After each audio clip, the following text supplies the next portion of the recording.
everyone. Today let us discuss about the types of foreign exchange rates. There are three types of exchange rates, namely fixed exchange rate, flexible exchange rate and managed floating exchange rate. First, fixed exchange rate. Under the system, the exchange rate for the currency is fixed by the government. Thus, the government is responsible to maintain the stability of the exchange rate.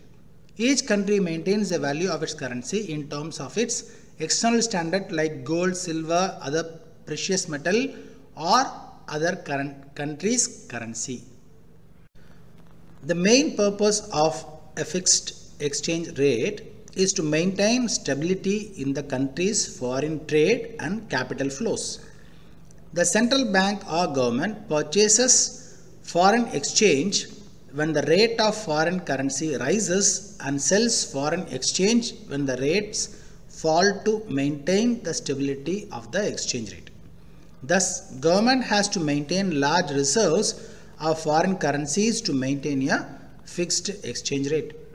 When the value of one currency, say domestic, is tied to another currency, then this process is known as pegging, and that's why the fixed exchange rate system is also referred to as the pegged exchange rate system. When the value of one currency, say domestic, is fixed in terms of another currency or in terms of gold, then it is called the parity value of currency.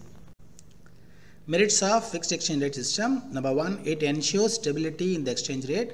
Thus, it helps in promoting foreign trade. Number two, it helps the government to control inflation in the economy.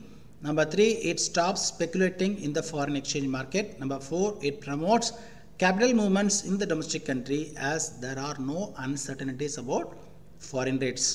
Number five, it helps in preventing capital outflow. Demerits of fixed exchange rate system. Number one, it requires high reserves of gold, thus it hinders the movement of capital or foreign exchange. Number two, it may result in the undervaluation or overvaluation of the currency. Number three, it discourages the objective of having free markets. Number four, the country which follows the system may find it difficulty to tackle depression or recession. Number five, fixed exchange rate has been discontinued because of many demerits of the system by all leading economies including India.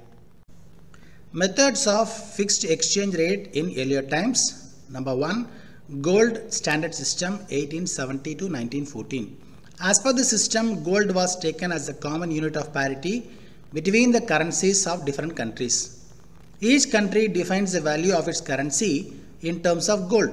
Accordingly, the value of one currency is fixed in terms of another country's currency after considering the gold value of each currency. For example, 1 UK pound is equal to 5 grams of gold. 1 US dollar is equal to 2 grams of gold. Then the exchange rate would be for 1 UK pound is equal to 2.5 US dollar. Number two, Bretton Woods system 1944 to 1971. The gold standard system was replaced by the Bretton Woods system. This system was adopted to have clarity in the system. Even in the fixed exchange rate, it allowed some adjustments. Thus, it is called the adjusted peg system of exchange rate. Under this system, countries were required to fix their currency against the US dollar. US dollar was assigned gold value at a fixed price. The value of one currency, say UK pound, was pegged in terms of US dollar, which ultimately implies the value of currency in gold. Gold was considered an ultimate unit of parity. International Monetary Fund IMF worked as a central institution in controlling this system. This is the system that was abandoned and replaced by the flexible exchange rate in 1977.